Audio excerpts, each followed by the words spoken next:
Let's pack today's lunchbox for my friends and followers. We're making them some Cuban-style empanadas. We're going to begin by marinating our pork leg, pork shoulder, whatever it is that you got. We're going to carefully separate the meat from the skin, but we're not going to take that off. That's going to be our nice and crispy part. We poke some holes onto the leg just to make sure that our marinade gets deep into the inner leg parts. And I season it up using all these ingredients I'm going to list on the screen. Marinate overnight or 3 hours recommended. A moment of silence.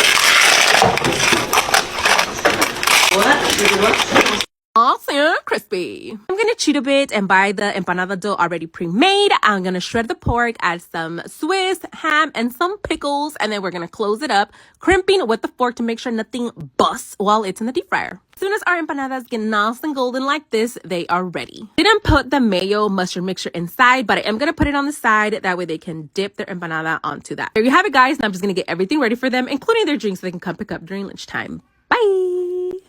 All right, you guys. So the hubby has been craving some al pastor tacos, and I had this big old chunk of pork butt in the freezer. So I was like, you know what? Let me surprise them with some al pastor tacos. Well, kind of, sort of, okay? So just bear with me. We're going to begin by marinating our pork butt using all the ingredients I'm going to list on the screen. Now I'm going to blend everything until it's nice and smooth. Poke a couple of holes into the pork butt, making sure that all this marinade penetrates deep inside the crevices. Now we're going to put this in a bag, marinate this overnight, and the next day in the morning, I'm going to put it in my smoker. I'm going to smoke it at 225 until the internal temperature has reached 204 degrees. I decided to add a couple of slices of pineapple onto my butt so it can look nice and cute before putting it into the smoker. And then every 45 minutes to an hour, I went in here and spritzed it with some pineapple juice. In the meantime, while we're waiting for the pork to rest, we are not going to waste any time, and we're going to start getting everything else ready, like the salsas and the pico de gallo, which I happen to make a pineapple pico de gallo, just so it can go with the theme. Now I'm just gonna warm up some tortillas, and I stood here by my comal because I started making tacos for everybody. But there you have it, guys. Hope you like this recipe. Bye! Let me show you guys a quick little hack to make a cilantro lime rice for your chipotle bowls. So when I'm meal prepping, I always cook big batches of rice, and I just use them for different recipes. This is a simple steamed rice that I just cook with onion, garlic, and a little bit of chicken bouillon. I'm gonna add 3 tablespoons of butter and 2 garlic cloves, and we're gonna mix everything, and the steam is gonna melt the butter and cook off the garlic a little bit so it's not too bold. Once the butter has melted, I'm going to add the zest and juice of a lime. Remember, guys, always use the zest. We're gonna finely chop a handful of cilantro, and then we're gonna add it to the rice, mix everything together, and then we're gonna season it with about a tablespoon of lemon pepper. I know it's a cilantro lime rice and we're using lemon pepper, but my lemon pepper has lime, so I guess we can use it. And either way, it tastes the freaking same. It's just different colors. We're gonna mix everything together, and remember to taste. What tastes good to me may not taste good to you, so if it needs more salt, just add a little bit more lemon pepper or chicken bouillon. If it needs more citrus, just add more lime juice. But there you have it, guys. An easy cilantro lime rice that's gonna go perfect for your bowls or chicken, shrimp, whatever you want to use it on. Hope you like this recipe. Bye!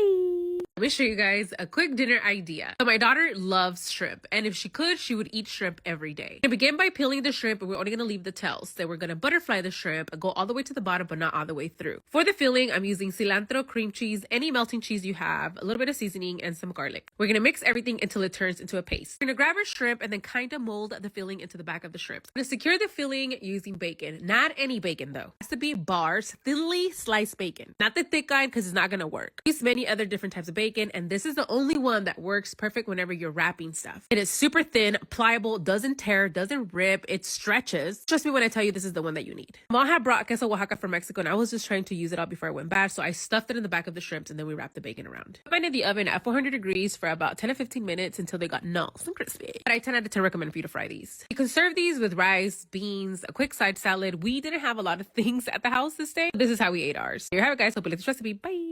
Let me show you guys how to make an easy tres leches red velvet cinnamon roll dessert. I say easy because we're gonna work smarter, not harder. We're gonna use 2 packets of yeast, 4 cups of flour, and then your favorite red velvet cake mix. Then you're gonna add 2 cups of hot water, and you're gonna mix your dough. Now you're gonna flour up your board, roll out or stretch out your dough, and then you're gonna rub it down with some melted butter and sprinkle with brown sugar and cinnamon. Roll it up as tight as you can, and then you're gonna cut it up into little pinwheels or the cinnamon rolls. We're gonna cover these up and let them double up in size before we pop them in the oven. For the icing, we're gonna cheat again, guys, but nobody is gonna know. And of course, for the tres leches, you're going to need a can of sweetened condensed milk, evaporated milk, and a cup of whole milk. Once our cinnamon roll is ready, we're gonna put it in a container, and then we're gonna poke a couple of holes before we drizzle it with all the tres leches. And I top it off with some cream cheese frosting, some sprinkles, and some heart-shaped strawberries. You can also stack them up and then have the middle with some cut up strawberries, and then you can decorate it with your favorite chocolate and some more heart-shaped strawberries. So I always show you what I like to make for my friends and followers or for my family. But have you guys seen what I like to eat? I'm gonna shred some potatoes with the help of Joseph, of course, my little sous chef.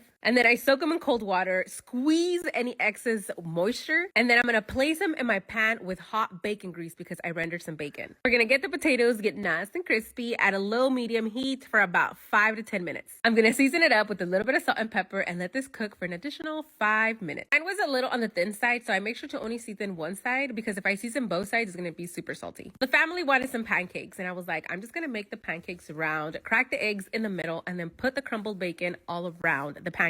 You're gonna wait for your pancake to get nice and bubbly in the outside, and then just gonna flip it. Don't think about it. Flip it. You're gonna let this cook for about a minute to 30 seconds, depending on how runny you like your yolks. I like mine nice and runny. Now we're gonna drizzle some syrup, add some ghost pepper to my potatoes, and then put everything in one bite. Hope you like this recipe. Bye. Didn't I tell you I got you guys? I am not letting you guys starve. So I'm going to show you guys how to make breakfast sandwiches using 2 different types of breads. I have English muffins, and then the ones with the holes are bagels. You can either pop them in the toaster or butter up as buns. Put them on the comal so they can get nice and crispy. And speaking of nice and crispy, we are going to crisp up some bacon. Using the rendered bacon fat, we're going to make the eggs for our English muffins. Since the English muffins are small, I like to use the top of a mason jar just to make the egg perfect to the English muffin, but you don't have to. But if you do, make sure you spray a little bit of nonstick, that way the egg slides right off. Then cover it up so the egg can cook. Or just crack an egg on a bowl, scramble it up, and using a small little pan, cook it. That way it's still little and it fits your sandwich. And you can also do egg whites, spinach, turkey, whatever your little heart desires is your sandwich. You can put whatever you want. I had a couple slices of ham, so I'm going to throw it on the pan so it can warm up, add some cheese so it can melt, and then we begin to assemble our sandwiches. And you can always make these in advance, wrap them up in parchment paper, put them in freezer bags, freeze them, and then you just warm them up in the morning before you go to school. Let's pack today's lunchbox for my cousin and her coworkers. Today I decided to go a little on the Asian side and make them some of my favorite food. So I took my ass outside to my flat top and fried them some rice. I made sure that my flat top was screaming hot before throwing my rice in a little bit of oil. I'm also adding some butter and garlic, some veggies, eggs, soy sauce, and a little bit of teriyaki sauce. And mix everything up. Along with the fried rice, I made them a sesame teriyaki chicken, which is also a family favorite. And then I sprinkled it with some sesame seeds and gave it a little bit of spicy mayo action. I'm also adding some cucumbers and some carrots, so they can eat something fresh with their food. I put a fork in there just in case work didn't have any.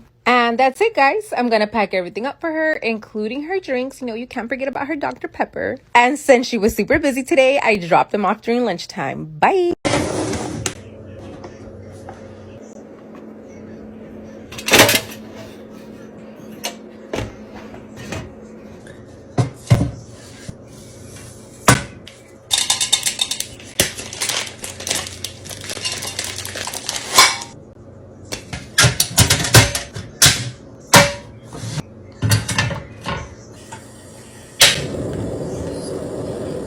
I got it to work.